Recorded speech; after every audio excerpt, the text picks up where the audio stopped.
Okay. Hi, everybody, and welcome back to the Popular Music Books in Process series, a joint project of IASPM US, the Journal of Popular Music Studies, and the Pop Conference.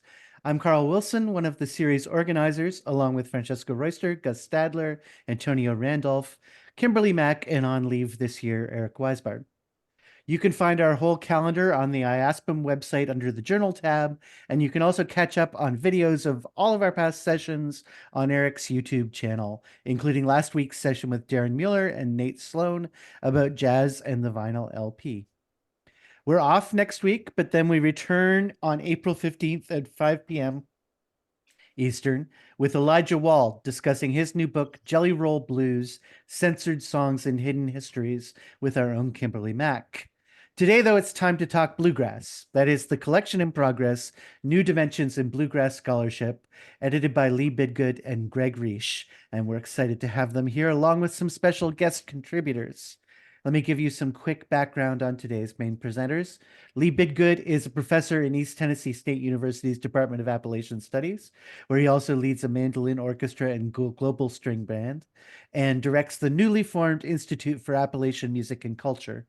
He plays bluegrass, old time, and early musics on fiddle, mandolin, viola, and viola da gamba, and his research on Czech bluegrass has inspired the documentary film Banjo Romantica, the book Czech Bluegrass, Notes from the Heart of Europe, and chapters in the Oxford Handbooks of Slavic and East European Folklore and Global Popular Music. Greg Reish is an integrative scholar, performer, and director of the Center for Popular Music at Middle Tennessee State University. His interests include bluegrass, old time, Tejano, and musics of Eastern Mexico. He has performed in the US, Mexico, Ireland, Japan, and China, and produced and engineered numerous albums. His credits as author and editor include John Hartford's mammoth collection of fiddle tunes, Music and Tyranny, and other publications on topics as diverse as the old time music revival, Son Barocco fusion, and Son Barocco, and Italian modernism. During their conversation, please post your questions as you think of them in the chat. And in the last part of the session, Gus Stadler will call on you to unmute and ask them during the Q&A. And of course, we also encourage you to use the chat for comments and conversation. However, we'll ask the presenters to ignore the chat during the discussion, and we'll send them a copy of the chat transcript later so they won't miss anything. And now I'm very happy to turn things over to Lee and Greg. Thank you very much, Carl, Gus, Francesca, also Kim Mack, everyone who's contributed to organizing this and inviting us to be here today. This is a project that Lee and I and the range of contributors have been working on for some time, but it grows out of a desire for scholars who are doing all kinds of innovative work that have to do with the historiography, the critical analysis, a deeper understanding and contextualization of bluegrass music, to give them a kind of focused, collected place to gather some of this wide range of work that Lee and I are always doing our best to keep on top of. We realize that it's a job when dealing with a genre like bluegrass just to keep up with what everybody's doing, because it's coming out of so many different fields and so many different directions. And we thought that we might be able to provide a kind of service to the discipline at large by collecting a lot of this exciting new work in one place. Lee, anything else by way of introduction you want to say? Yeah, just because it's come up in past discussions in the pop music scholarship realm, I wanted to just briefly pause and think about bluegrass and popular music. And especially, I mentioned Heather Grimm. She spent a lot of her dissertation, well, a big chunk of it, talking about people's ideas of bluegrass as folk music, um, or folkloric, to go even like other to like my work in Eastern Europe makes me think about these distinctions. And then also as popular music. Uh, there's often with bluegrass this impression that style expresses a certain ethnic or regional identity, or is really about a certain place. And these folky impressions often hide bluegrass's role as a functioning commercial music. So some definitions of popular music think about as music for all people, music that is popular, that moves out in larger places, that's widely applicable. Um, Another thing we can think of, bluegrass is a commercial field and also a community endeavor. And Fred Bartenstein's been thinking about doing things in bluegrass for a long time. He has this Venn diagram where he asks us to think about bluegrass as a community thing, business, and art. So we have these three categories that are always kind of in play. Um, and then I just wanted to, just because somebody has to, mention Beyonce's recent album, right, which has sparked in the leadership bluegrass list recently, a lot of chatter and arguments, like people deeply feeling a lot of things about race and genre that are kind of discouraging to hear some of the things that are still coming out about these boundaries. Um, but this I think people's concerns about the folkiness of bluegrass, some of them are being impinged on by this this album being called country. So there's a lot of work to do in this area still, with this, and these ideas of folk and commercial with bluegrass are can be really I can't talk today. They can be really serious for people as they make these kind of distinctions. So that's just something to think on these days with our current events. Um, but for now, we want to move, and these are the kind of things that Greg and I are going to talk about in our introduction to the volume. We're going to be, dealing with these sorts of things in larger framing. But the main feature are the authors. So I'd like to turn it over to, so just so y'all know, we have some of these authors of the volume here, and we wanted to give them just, I know we got a short amount of time, so maybe 3 or 4 minutes to give a resume of what you're bringing to the volume, why you're excited about it, and so on. So let's first go to Emily Williams Roberts. Emily, tell us what's going on.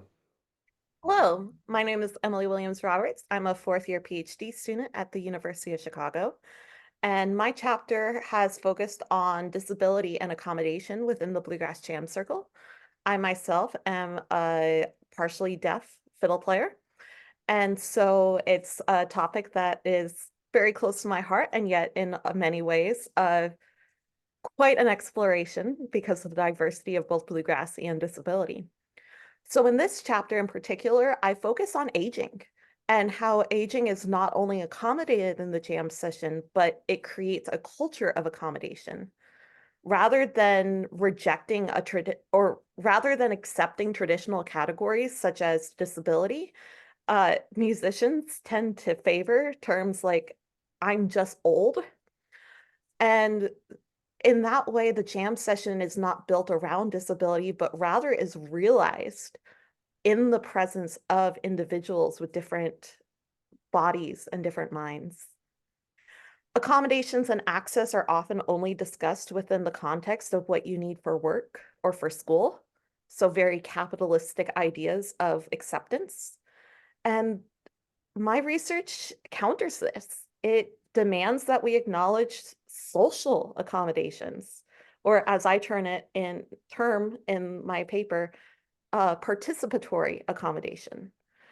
I acknowledge that the aging body and the participatory ethos are cofactors in the creation of this phenomena, and I try to push towards a theoretical recognition of the jam session as inclusion.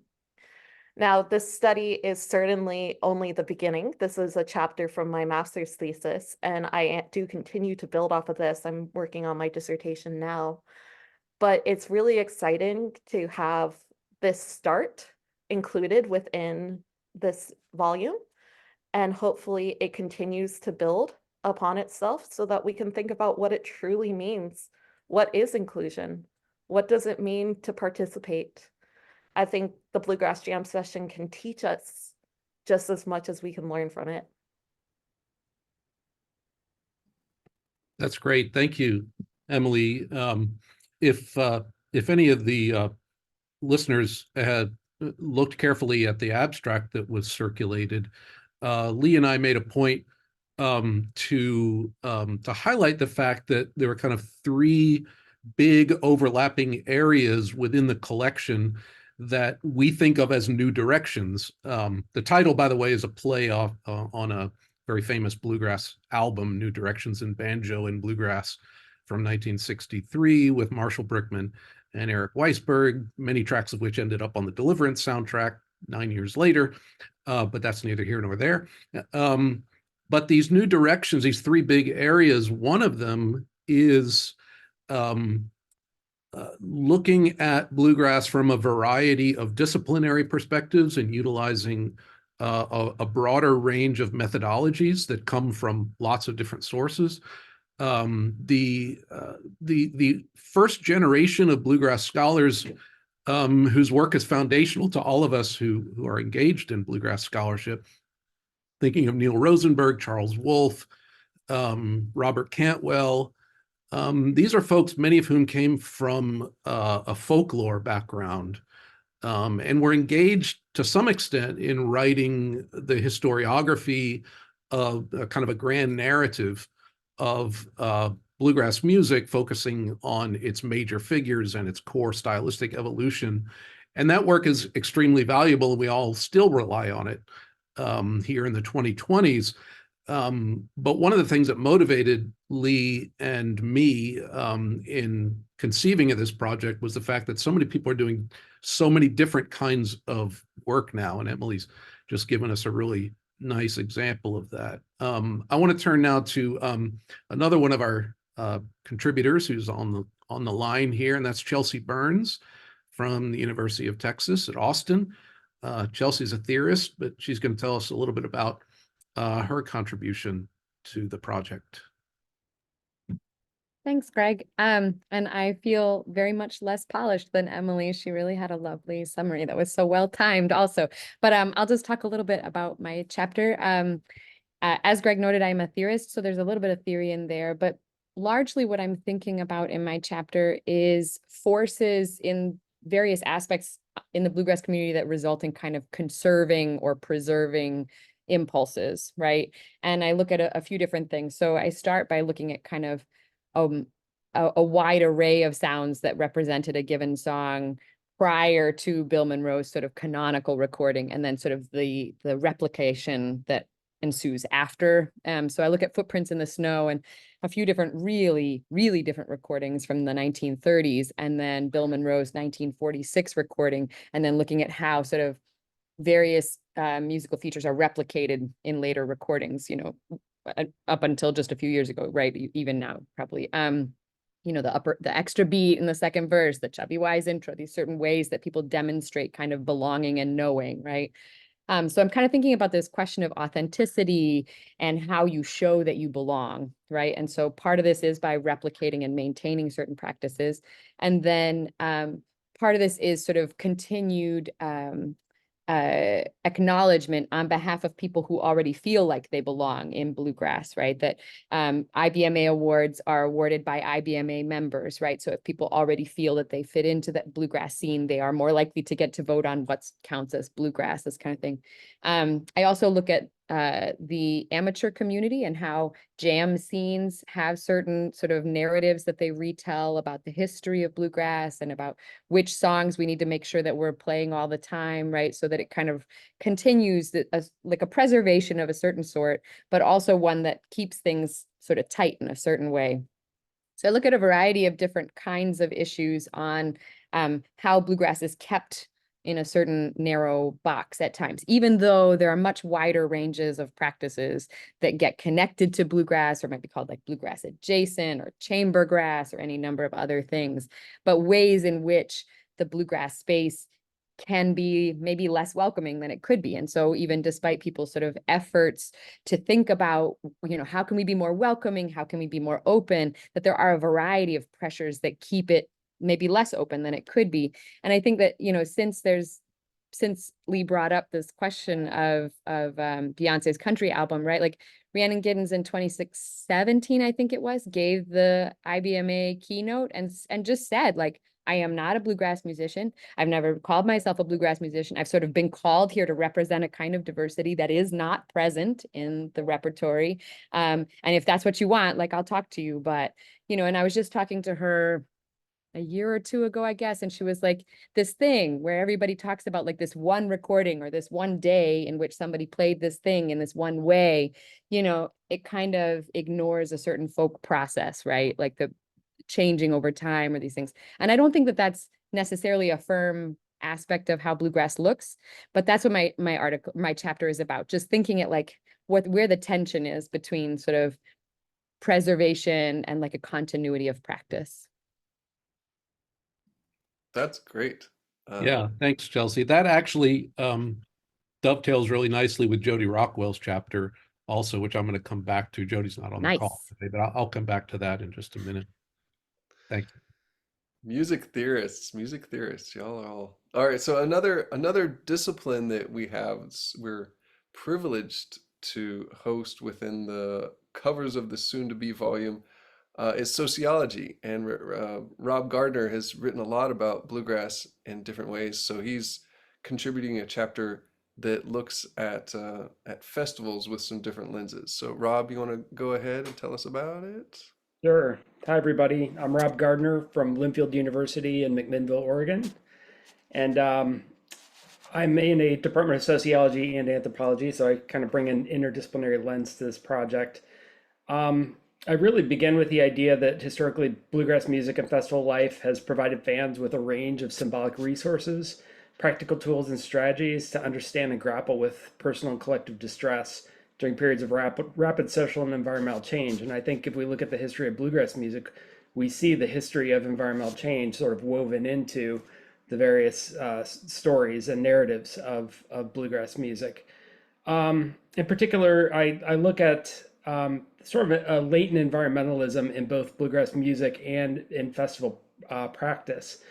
In bluegrass music, there really hasn't been a, clear or direct pro-environmental messaging until fairly recently. Most of the references to environmental change has been largely symbolic, examining ecological connections to place, landscape, and home, which listeners have used to grapple with changes in their localized landscapes and environments. And if there's any mention of environmental distress or environmental destruction, it's usually focusing on how that has impacted individual lives and livelihoods, but not necessarily the environment itself. And so that's something that I grapple with a little bit as I talk about the history of environmental themes in bluegrass music. From there, I look at primarily at festival practice. I'm a festival guy, and I've talked a lot about the communities that form in bluegrass festival settings, particularly campground settings. And so one of the things that I've been thinking a lot about as I've studied and I've attended bluegrass festivals is the kind of environmental, the way that bluegrass festivals there's sort of an intentionality there where we reconfigure our relationships to our natural environments, right? We leave our home environments, we pack all of our things in the car, we drive to this open field in the middle of a rural music park, and we gather with other people. We create a portable community, and we reconfigure our relationships to the land, to the landscape, and to other people in the process. And so it allows us to develop, I think, different relationships to the environment. We're exposing ourselves to the elements. We're putting ourselves into precarious situations where we're dealing with extreme heat and cold, torrential rains, high winds, flooding, downed trees, damage to shelter or trees or whatever the case might be. We're kind of throwing ourselves at the whims of Mother Nature, so to speak. And it gives us a certain set of skills and a certain repertoire of experiences that we use to I think, kind of recalibrate our understanding and our relationships to the environment.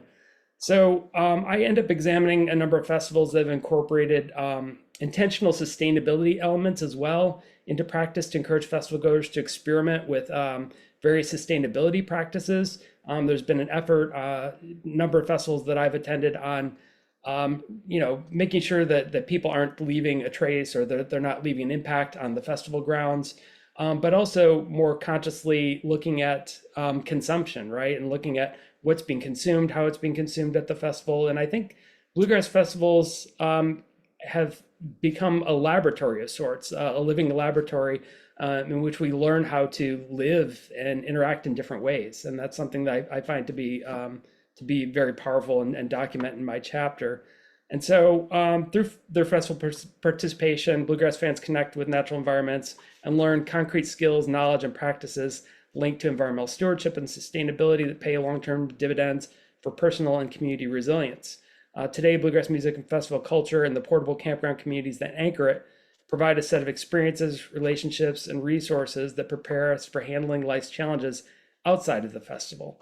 Kenneth Burke would call this equipment for living, particularly sudden changes in our lived and natural environments, which may include situations ranging from natural disaster to a life in a global pandemic. And the folks that I spoke with, especially after the pandemic, right, they didn't have the opportunity to play music with others, didn't have the opportunity to go to festivals for a number of years.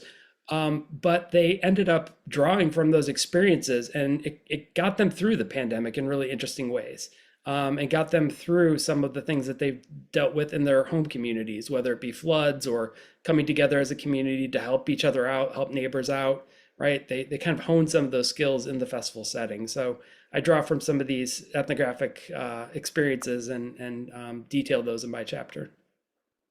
Great. Thanks, Rob.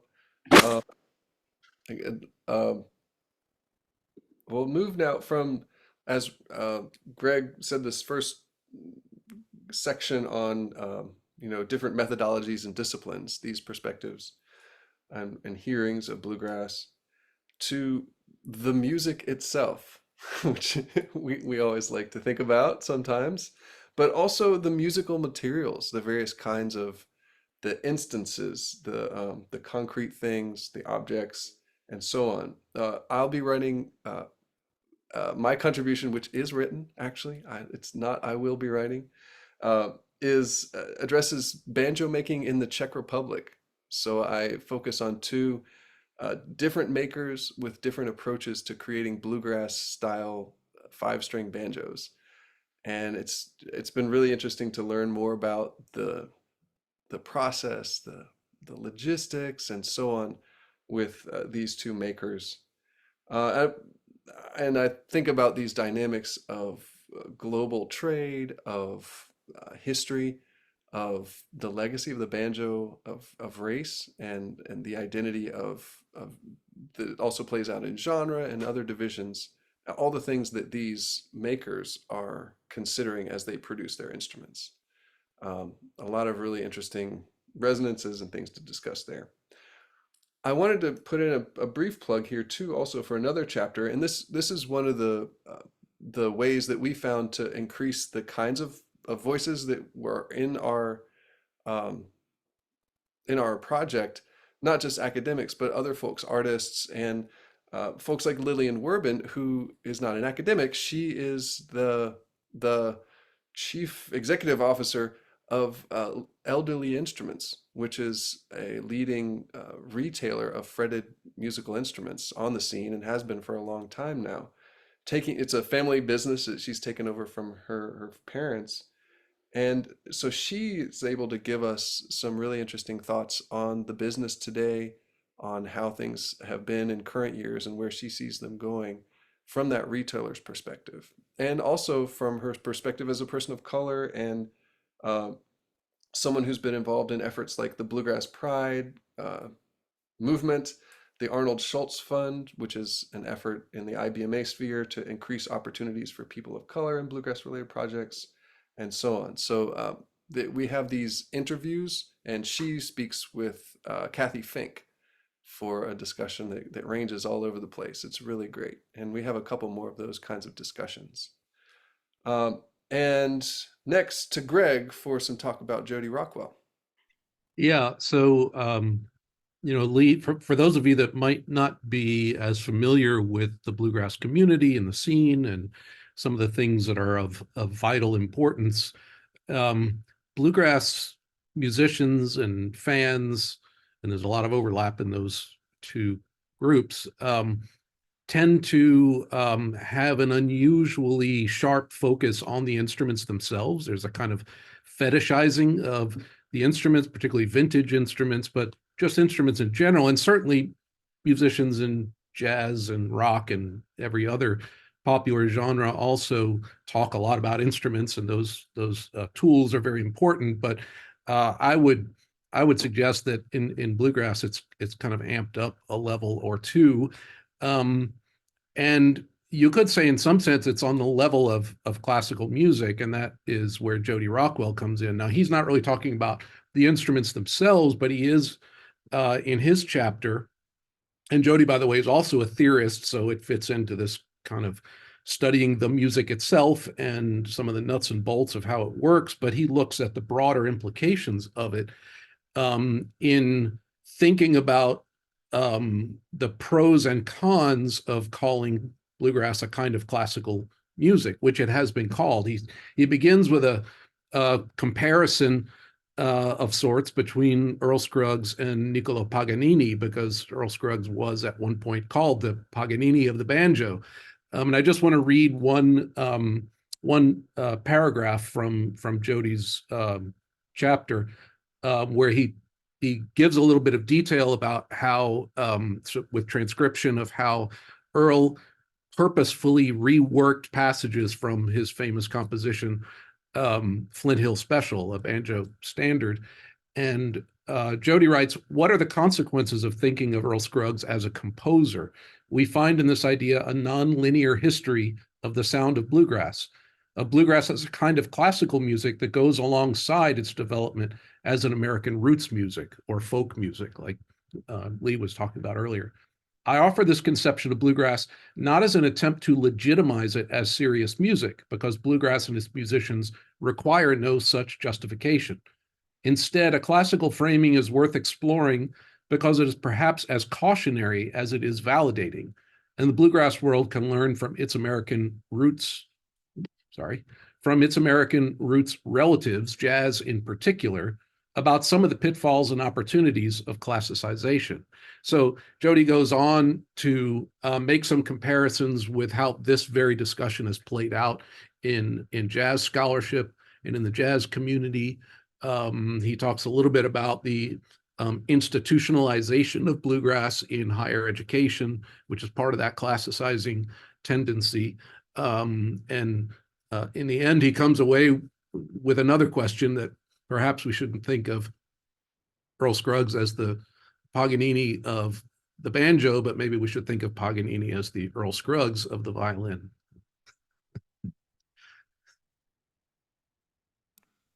Nice. That's a good one to think on. Thanks, Jody. Next, I'd like to ask Thomas if you're still with us. Thomas Castle is a graduate of ETSU from our program here, and got his master's in Appalachian Studies after that, and he's been just rocking it out there in the world, playing with folks like Nefesh Mountain and with all sorts of folks. So Thomas, if you're with us, you want to talk some about your chapter on the MASH approach? I'm here. Yeah, this has all been very interesting. Yeah, so as Lee mentioned, I'm primarily a musician. I found myself at ETSU for undergrad in the bluegrass department and hung around in the Appalachian Studies department, and eventually worked on this master's thesis with the help of Lee, and Nate Olson was the chair.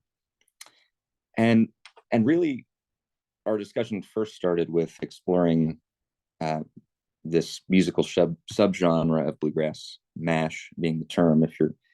If you're unfamiliar, we wanted to kind of look at this through a cultural lens and look at some of the social dynamics. But the thing that was immediately noticeable to me is that, no one had ever really written about this. It was primarily a 2000s thing. It kind of peaked in popularity sometime in the early 2010s. and really nothing had ever been published about it in any field, but much less the academic field. So that kind of led my project, for the thesis, into just a musical analysis of what is this. People talk about it, and you can say, well, I know it when I hear it, but just looking at the musical elements that make MASH an identifiable sound in bluegrass music. And there's a little bit of cultural and social mention in there too, but the thesis was primarily just looking at the musical elements and exploring the groups and different recordings that are important within the subgenre. And yeah, my chapter for this book is really a condensed kind of overview of what I looked at in this thesis. I don't have much more to say than that, I think, but yeah. That's great. We'll just have to refer folks, if you're not familiar with it, go out and do some searching on the web. You can hear what MASH is. There's plenty of examples out there. Yeah, MASH, I still think of it as a relatively recent development, but it's not actually. It's been around for quite some time, aging myself here. But Thomas's contribution is one of several that look at subgenre within the broader scope of bluegrass. Another really interesting chapter, the author's not, Tim is with us today. Tim, I didn't know you were going to join us, but I see newbie, that must be you. Tim, do you want to talk for a second about your chapter on jamgrass? I think he just connected to audio, so he may have missed some of your question. Okay. Tim, can you hear me? I can. Yeah. Do you want to say a word or two about your chapter on jamgrass and just give everybody a sense of what you're digging into there? Sure. So I've been kind of looking at the modern take on bluegrass, jamgrass, that the stuff that you kind of evolved out of what we think of maybe like the Grateful Dead, stuff like that, and then some of those bands like Leftover Salmon, Green Sky Bluegrass, who've kind of taken it to a different direction, kind of incorporating maybe a little more rock element to it, but they're kind of keeping that old tradition alive, but at the same time, kind of finding some new avenues. And then we kind of think of people like Billy Strings as kind of being in that area as well. And the other idea is kind of looking at when this idea of jamgrass started. It's actually a pretty relatively new word, but we kind of like maybe apply it back to some other stuff, some older bands as well, even though the word itself wasn't really used kind of into the late 90s, but we often kind of retroactively kind of apply it back to some other bands before that who would kind of make sense. Some of those, Older in the Way kind of could get dumped into there a little bit. Some of the stuff Peter Rowan could get dumped in there. So we kind of think of it as that. Great. Thanks, Tim. I mean, when we first started this project, and Lee and I were kicking around ideas, not just for contributors, but things that we would like people to cover ideally. And one of them that I brought up, I think I was thinking about teaching a class on a class session on jamgrass and the history of bluegrass course that I teach. And I didn't have a good reading really to turn to. It's like, well, nobody's really written about this. So we invited Tim to do that, and he's got a really fine kind of micro history of that important development that, as Tim just said, takes us right up to the phenom of the day, Billy Strings, in some ways. Another way, and I should also mention that my own chapter, which is called Making Bluegrass Old Time Again, and I can't take credit for that wonderful little coinage. It's a popular bumper sticker or case sticker that you can see around. And what I'm writing about is the now very old and well-worn kind of dichotomous tension between the bluegrass community and the old-time community, which can be defined in any number of different ways. But with developments like MASH and newgrass and some of the other more pop directions that some bluegrass adjacent artists have been moving into, there is in recent years this strange kind of what's the word I'm looking for? A kind of embracing of classic era early bluegrass by members of the old time community. in contrast to what they see as the problematic aspects of the more contemporary genre bending trends in contemporary bluegrass. So that's the one I'm looking at. And then turning to the last of these three big areas, and you can see already that there's a great deal of overlap between them, among them. But the third one is challenging boundaries, where we get into some of these genre discussions and also get into the relationship between bluegrass and mainstream commercial country music. We've got a couple of chapters on the phenomenon, the tendency of prominent figures who we think of primarily as country artists, but doing bluegrass records, in some case, bluegrass comeback records. And one of the most interesting figures in that regard is, of course, Dolly Parton. And we have our resident Dolly Parton expert. We've actually got two Dolly Parton experts on the call. I see Lee Edwards' name as well, but Lydia Hammersley is one of the contributors to the book, and she's written a nice summary and analysis of how Dolly's bluegrass output fits into her career overall. Lydia? Yeah, thanks. And thanks for letting me talk about this a little bit. Always happy to talk about Dolly.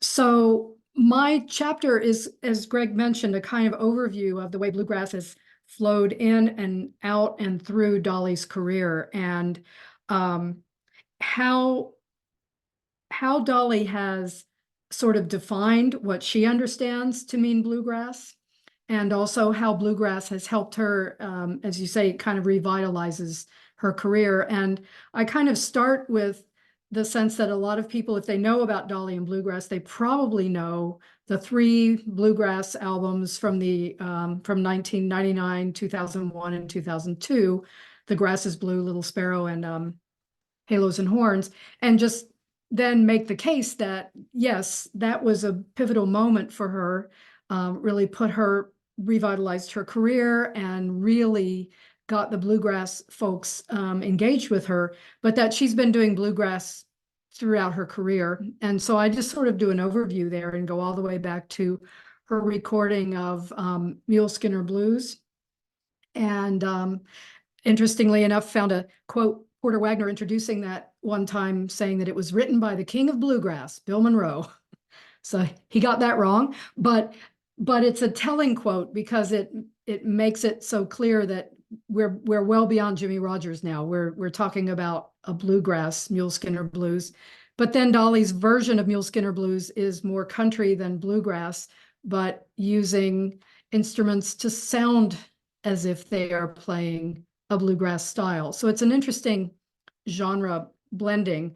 The other thing about genre blending that I think is interesting is that Dolly, and I'm just going to read you a quote here. She said, as she was growing up in Eastern Tennessee, she said some of what was later called bluegrass, it was just country music then, or mountain music.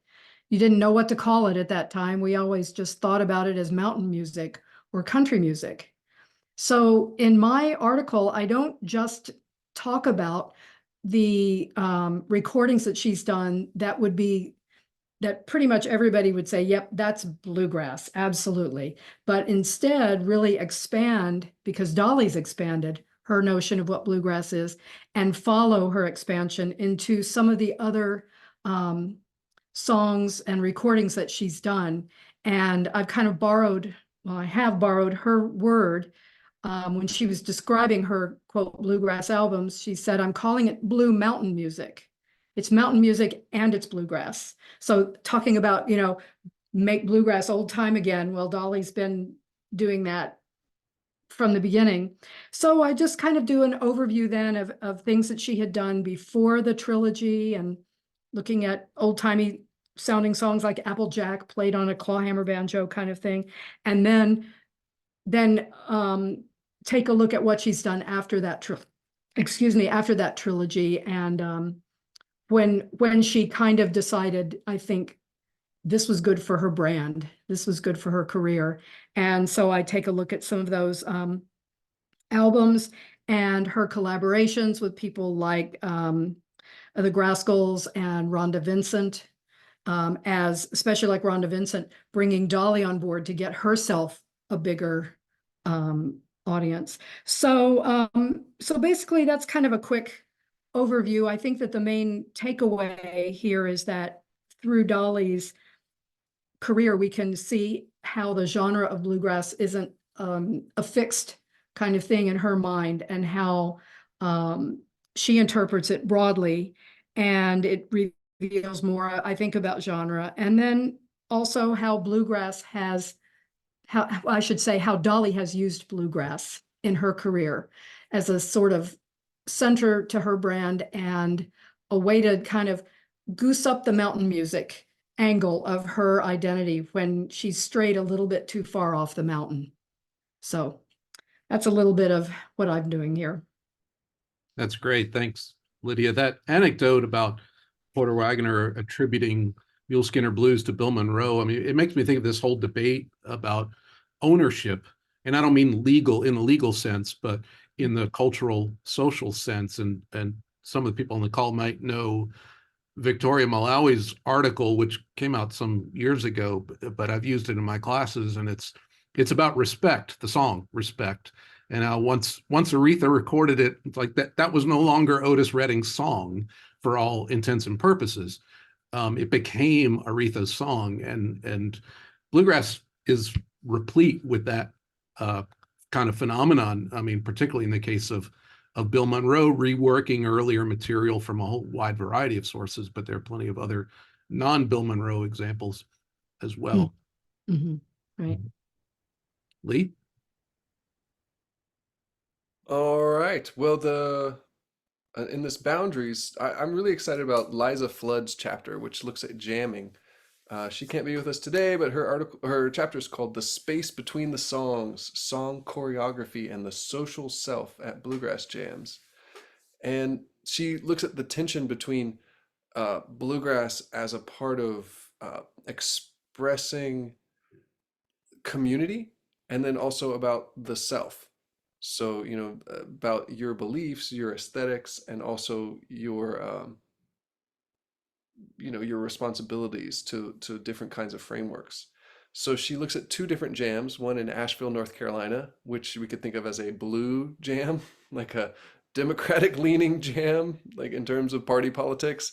And then right up the road, she was doing her field work in Elizabethton, Tennessee, in a small town just a little over from here, at a jam that primarily was attended by, she says, those identifying as working class or as culturally conservative, country or mountain, also predominantly white, as is the blue jam in Asheville, North Carolina.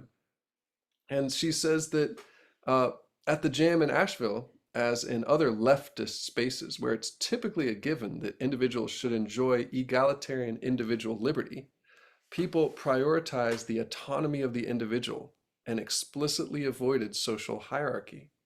Ironically, however, the solutions they arrived at tended in actual practice to drastically limit the freedom of individuals in terms of when and how, or in what they played and how they sounded. On the other hand, the jam in Elizabethton lacked this normative focus on the autonomous and egalitarian individual. In fact, these jams were understood by participants to depend on explicit social hierarchies of leadership determined by experience and age and so on.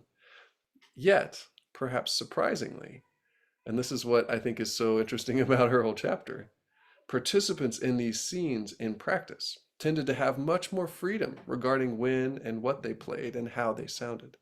This paradox reveals something interesting about the affordances of these differently structured bluegrass jams. And perhaps, as Emily has suggested at the beginning, right? What can we learn about how we act as a society and how we act as individuals on different sides of these cultural divides?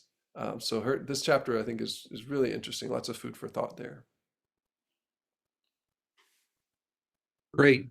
Before we wrap this up and move on to the Q&A, I do want to mention Oh, there's Jody. We already talked Jody! about your chapter, Jody. Sorry you missed it. But you're welcome to chime in during the Q&A that we're about to start. I did want to mention briefly one other chapter. Our last big kind of theme was about challenging boundaries, and we do have some work that challenges boundaries in a more literal sense, that is geographies and geographic boundaries, to kind of upset this notion of bluegrass as by definition a Southern music. That's a very old discussion. Or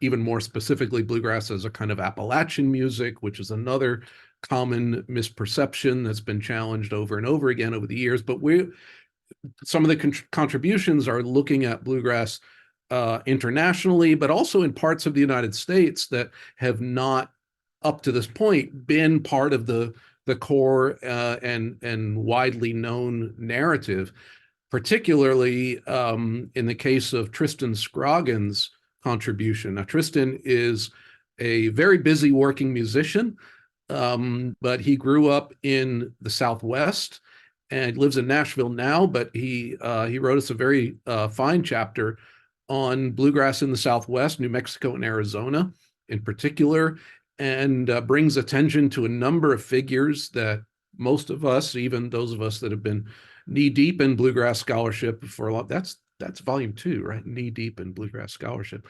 But those of us that have been dealing with this stuff for a long time, I mean, a lot of these names and a lot of these places were new to us. So that's another important contribution worth highlighting.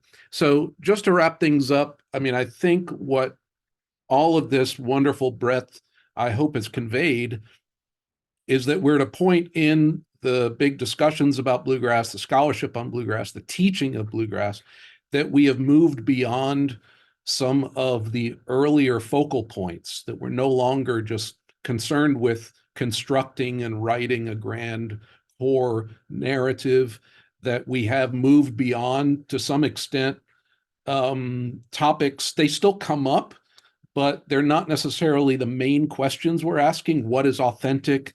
Those of us in the bluegrass community know this old acronym WEBA. What is bluegrass anyway? Which dates back to the bluegrass listserv of the 1990s and has always been, the subject of hot debates. But as a community of scholars and other interested parties, I think we've moved beyond that, and we're all asking more interesting and meaningful questions than these ones that have been hashed out over and over and over again for decades now. So with that, I think we can turn things over to Q&A. All right, great. Thank you so much. All very, very interesting. And I want to encourage people to keep putting questions in the chat as they come to you while we're doing the Q&A. I think the first question comes from Carl. Hey, hi. Thank you so much. This has been so interesting in so many ways. I had a question that I guess is basically for Rob Gardner, but I'm happy for others to weigh in on angles of it that they see. But talking about environmentalism in relationship to bluegrass, I wondered if your chapter touches on the sort of 70s roots of environmentalism, and also, at that time, the Back to the Land movement, and a moment kind of crossover for bluegrass at that point.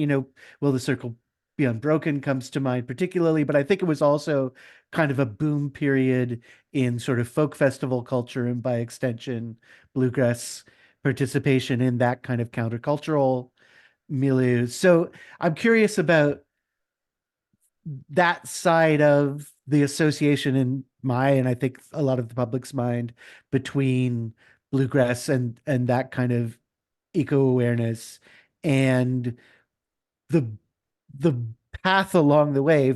I imagine probably somewhat fraught path between those different communities and contacts with each other. Mm-hmm. Yeah, that's a great question, and it's not something that I dive deep into in the chapter, but as I'm revising it and kind of working on it, I think that's something I can definitely play up a little bit more. I still think that the environmental, I mean, there clearly was an association between the music and the folk boom and a lot of the renewed interest in bluegrass, and the kind of 70s bluegrass revival was linked to this environmental ethic, but it doesn't necessarily show up explicitly in the music. It doesn't show up in the lyrics. It doesn't show up in the themes. It doesn't really show up in the politics as much. I think it's more in the practice, and that's kind of what I'm trying to get at with my piece is looking at how it sort of translates into the culture of bluegrass, and why we haven't seen that in the music is kind of interesting. Why there hasn't been an explicit environmentalism in bluegrass music. I think we're starting to see it. Molly Tuttle, Billy Strings, Sturgill Simpson, who's kind of bluegrass adjacent, right? There's definitely some more explicit and more direct politicizing of environmental issues and environmental concerns. And so I think it's coming. And that's kind of what I'm sort of paving the way for, is to try to figure out ways of how we sort of think about that, how we study it, how we theorize this sort of greening of bluegrass music, right? What will that look like? And I think it's sort of, bluegrass has always been ripe for a sort of embracing environmental issues or environmental movement. I just don't think we've necessarily seen it and really show up in the music as we would expect. The greening of bluegrass is a great phrase, by the way. You should definitely. Yeah. I think Rob is absolutely right about that it's coming. But at the same time, I do want to point out one notable exception in my mind, and that is the songwriting of Hazel Dickens, who's another bluegrass adjacent artist. And of course, her music and her songs, many of them are coming out of the coal mining industry and a response to that, and organized labor and a number of other issues. But there's environmentalism of that particular sort on that particular topic that's built into some of her songs that became, in effect, bluegrass standards. There's a little bit in Norman Blake's songwriting as well. But those are the exceptions that kind of prove the point that Rob was making. Thank you. All right, thank you. We have a question from Francesca, who had to take off, at least for a while, but I'm going to go ahead and read her question. She says, I'd love to ask Chelsea and anyone else interested in the role of Americana in terms of the debates around authenticity. Does it work in similar ways to the way it serves country as a place of alt hybrid or non-traditional or otherwise outsider music? Yeah, I so wish that she could be here because she's so wonderful. But I think that it does. I mean, I think that it creates a little bit more of an opening in terms of the space of what fits there, Americana and roots also. I think too, though, that you see a lot of bluegrass festivals that say that they are bluegrass and roots because it gives them a little more space, right? And then they don't have to say that everything that's at the festival is bluegrass per se. And then it kind of makes an opening that it's like, we think you might enjoy this also. It participates in, in interesting aesthetics and things that are cool going on in other spaces, right? But I do think that it's important to note that even with that kind of opening, that the people who are at those festivals don't tend to be that diverse, or could be more diverse. Let's just say that. Like, I just went to the Fort Worth African American Roots Music Festival just a couple weeks ago, and it was fantastic. Just like all these musicians I'd never seen before, and and also just like a much Blacker audience, and it was just great to see just like an audience that was a little more mixed that way. And then the artists also spoke about how it felt to be on stage in a space that was like, where they didn't feel like they were a tokenistic representation of diversity, where they said, I will always prioritize coming to this festival because it is great to see so many other people on stage who look like me. And, so I think that, yes, Americana and Roots can provide like an alternative space that fits in, but I think also the explicit inclusion of other kinds of things is a meaningful thing as well. And it's important not just to have the kind of these like surplus spaces where people can go. And that being said, I think also that some people who more closely identify with bluegrass sometimes will call themselves something else so they don't come under that scrutiny as well for that sort of pressure, right? So like Twisted Pine, I think, doesn't call themselves any kind of bluegrass because they have flute and they do a lot of jamming. And I talked to Allison Brown about that for my chapter, and she just said, yeah, there's just a lot of people who call themselves something different so they can avoid that. So I think Francesca's spot on that. Yeah. All right, thanks, Chelsea. Our next question is about disability, coming from Catherine Parrish. Catherine, do you want to unmute? Yes, hello. This has been fantastic. I mean, every single chapter. Thank you so much for assembling this book and for all the giving voice to all of these incredible questions. I'm very interested in the relationship in looking at disability and bluegrass, something I've never thought about before.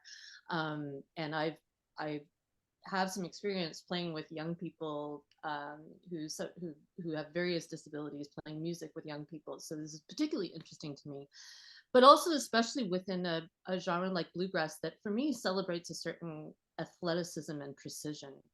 And I wonder if Emily would like to speak to that, certainly anyone else. Oh, and Emily has a lovely dog.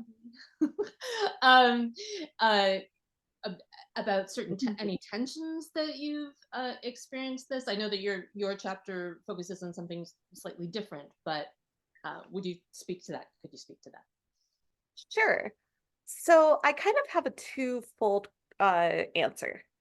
So the first is this idea of bluegrass as celebrating, this high level of virtuosity. And yes, it does in certain groups. But I've also experienced that very few groups are exclusionary based on this. We've all been to a jam session where there's someone who is fumbling on the chords, but they're trying their best. They're being respectful of the group. And it really doesn't matter that they're not fully keeping up, because the idea of this bluegrass community in the jam session is not that you always have to be on. Yes, we want to have enough people who can do that virtuosic thing to make the jam work, but there's always room for others who may not fit that characteristic. And that's one of the things that I find especially interesting about the jam session in particular, that perhaps stage bluegrass does not have room for. And I do personally make a distinction between the two. I think they're rapidly becoming almost two different genres. The second, and I phrase this carefully, I think we have to be careful that we do not equate disability with poor playing ability. It can. There are plenty of people that I've heard that have physical disabilities where it affects their intonation or it affects their speed. But for the purpose of my paper, I don't talk about this in this chapter. I talked to two other partially deaf fiddle players and a blind fiddle player, all of which are my age. And we all play at a professional level. Where accommodation comes into play is that I need to sit near the bass player. I can't walk into the jam and just pick whatever random seat. I'm going to have to ask someone to move. It might come out as someone needing verbal cues rather than our general nods and telepathic jam session communication that somehow works and we all know what's going on. And so it's kind of a two-part thing, right? There's this one idea that the jam session has so much flexibility in regards to who can participate, how you participate, to what extent do you participate. And then this other idea where at the end of the day, there are so many incredible musicians who can participate if the tools to allow participation are provided. And that's where we get into these really interesting tensions that I'm interested in diving into more. Thank you. Thank you. Yeah. And thank you especially for that second part. That is, yeah, that's absolutely important. And I love the way you talked about it. Thank you. The virtuosity question is a really interesting one that cuts across not just the disability issues that Emily's focusing on, but a number of other questions. And since Jody joined us late, I wonder if he might want to jump in and maybe comment on how virtuosity plays into the classicizing tendency such as it exists in the world of bluegrass. Yeah. Hi, everybody. I'm definitely interested in that question. I mean, I think for this project, I'm interested in it as a way of communicating and being in a dialogue with people who play bluegrass and the bluegrass community about questions like virtuosity and competition and classicization and institutionalization of the genre and all these kinds of dynamics that I think have been happening with the music for a while now, but over the past several decades, and for which we have other models in American music that date back earlier. And so I think for me, it's a kind of open question about what things like really set structured teaching methods or competitions or awards, notation, what all these kinds of things that can certainly relate to virtuosity, what kind of effect they're having on the genre and the music and the kind of incentives and motivations for different sorts of musicians, and where that's taking the music, and whether that's a place people want it to go. I think I see that as a tension and something that the bluegrass world can consider kind of in parallel to jazz and classical music, where some of these models are already in place and they've affected the music in certain ways.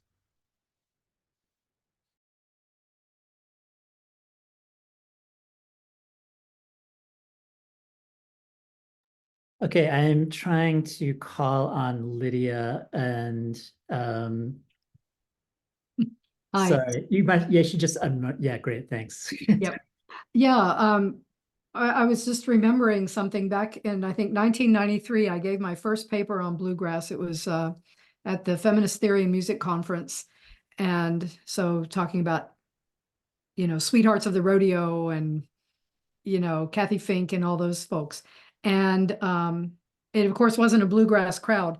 And afterwards, a medievalist came up to me and said, gosh, this is such great music, and we should be teaching it. And what she said was, and remember, this is 1993, she said, this is everything that we're told is valuable in music. It's virtuosic, it's polyphonic.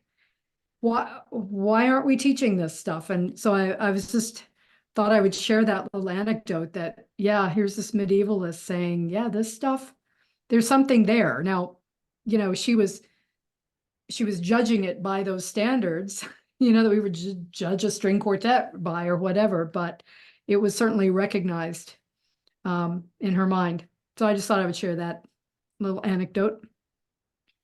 Well, the medievalists are always excited about polyphony, right? Whenever they hear. Yeah, thanks. That's great. I think Carl has another question. Yeah, I just thought I'd throw this in there since we touched on it earlier, and I'd like to hear more about it. And this is for Lee, but anybody else who wants to weigh in is welcome. I was just partly because it's what I've spent the past week thinking about, struck by you talking about this conversation on the bluegrass list.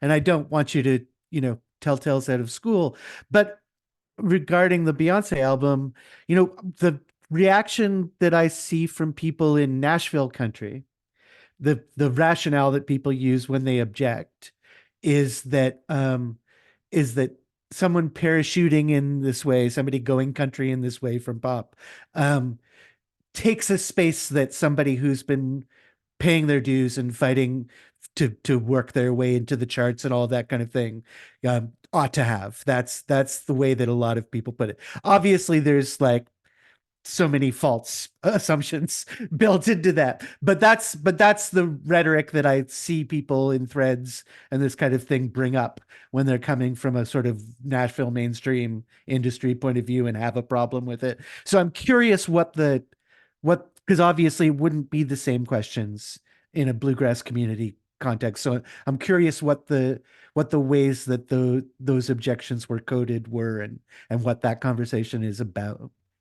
That's so interesting that in like the Nashville country, it's about business and like scarcity of resources. Because in the bluegrass, this leadership bluegrass listserv at least, I think the objections were mainly about genre, about musical content.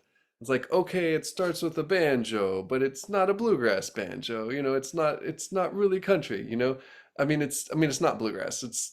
But anyhow, but it was mostly about musical content and style and genre. And I think that's a very deeply coded way of talking about race, and for putting up boundaries. Any other folks? What did you all observe? I'm sure other people have been hearing this discussion go on in other forums too. If I could, I just think that I think that it's so hard to look at the success of it as a country track and not think about the politics of billboards labeling it that way, right? Because when you look at the country airplay chart, it's much lower on the airplay chart. And that, you know, when you saw what happened with Old Town Road, 5 years ago now, and kind of the absolute missteps there that they faced, I think that it's hard not to see this as sort of just like making a different choice about how to handle that. And I mean, for whatever that's worth, I know that's not a question of like whether it is or isn't, but I think that it's really hard not to notice that difference, you know.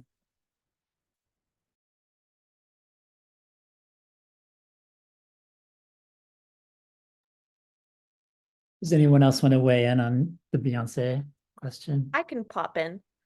I haven't actually heard much about the Beyonce album, mainly because I've had my head under a rock for like the last 2 weeks due to other commitments. But one thing that I've been really pondering about is to who does these genre distinctions matter? Because yes, some bluegrassers are very diehard. This is bluegrass, this is not bluegrass. But it seems like from what I've been observing, for every one that draws a strict line is at least 2 or 3 other people who have a much more fluid conception.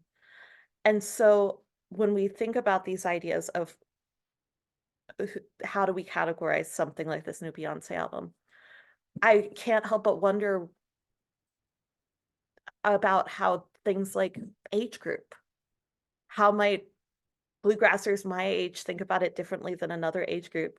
Can we really draw these definitions of bluegrass without acknowledging that bluegrass is this dynamic process that's created by people? So who are we to say who those people are?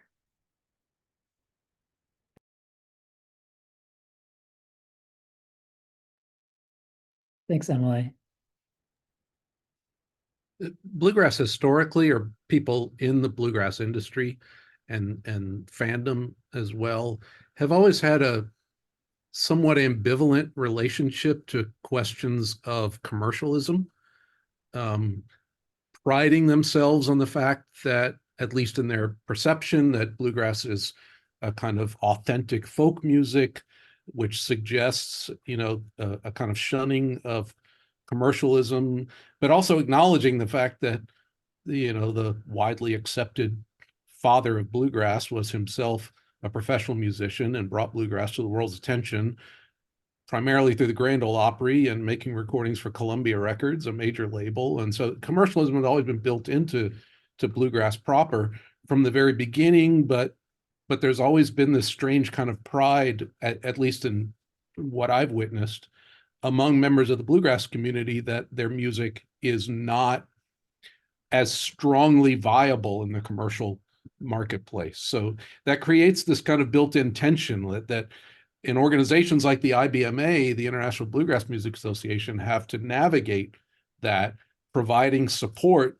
for the bluegrass community. It's an industry, professional industry organization, but at the same time, realizing that many people are drawn to bluegrass because in their minds, their idea of it is that it doesn't follow commercial trends and isn't dictated by dollar signs as much as they think other genres might be. So when you have, one of the biggest pop stars in the world doing something that is even open for such debates, there's unsurprisingly going to be a pushback. I mean, there is a racial dimension as well that Lee already acknowledged, but part of it is just this complicated ambivalence that bluegrassers tend to have towards commercial ventures. It's like we want bluegrass musicians to be successful, but if they get too successful, then they're no longer bluegrass musicians by definition. That's not true, and there are many examples. Unless they're Billy Strings, right? Right. But that happens again and again. Oh, it's not bluegrass, it's just pop, which has these commercial and racial implications. Statement like that. I was about to say something just really quick. I'm Anna Klein with IBMA, but I'm also a musician, and I came to bluegrass through some untraditional routes, I would say. And I know it's complicated because there are those diehard traditionalists that, want it to be a certain way, but ultimately, I do appreciate the fact that, people are coming to bluegrass from the Grateful Dead or Old and in the Way, or these days it's Billy Strings, or now Beyonce. I think that, any avenue that gets people to explore American roots music is worthwhile, even though this is an art form and they're going to channel a lot of popular music into what they do. But it's great that people are revisiting this and celebrating it in a new way. And I think that it can only just help our audience grow. And in turn, IBMA is able to embrace, something that's a little more progressive, but we still have this dedication to preserving what it is that was the initial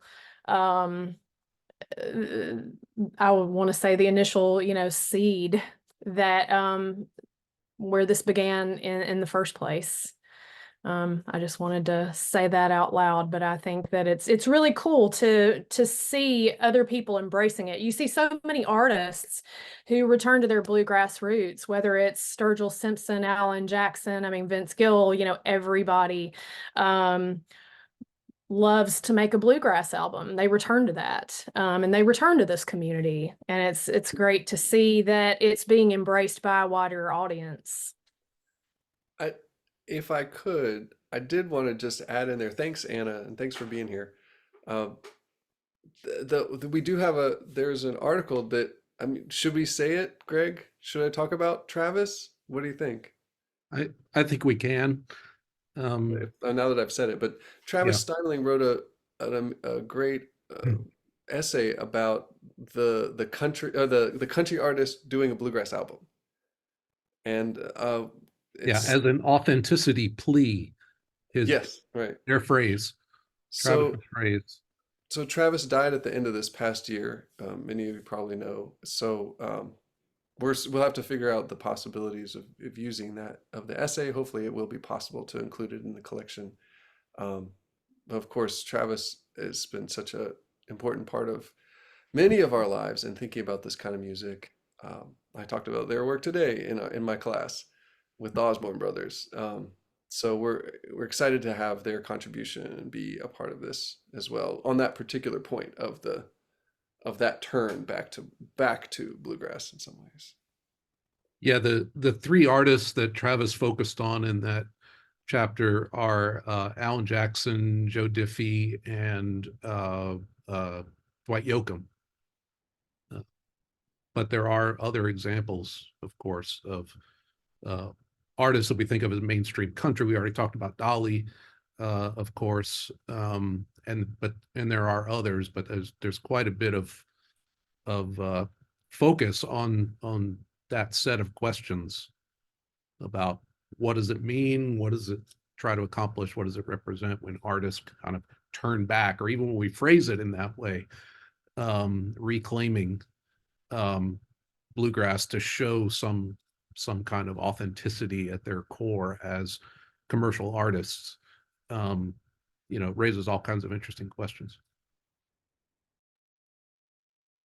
Okay, we are out of time. So I want to thank Greg and Lee and all of the contributors who came and all of the audience members who came. We will be back in 2 weeks with Elijah Wald and Kimberly Mack talking about Jelly Roll Morton. So please tune in then, and have a good night, everyone. Thanks, everybody.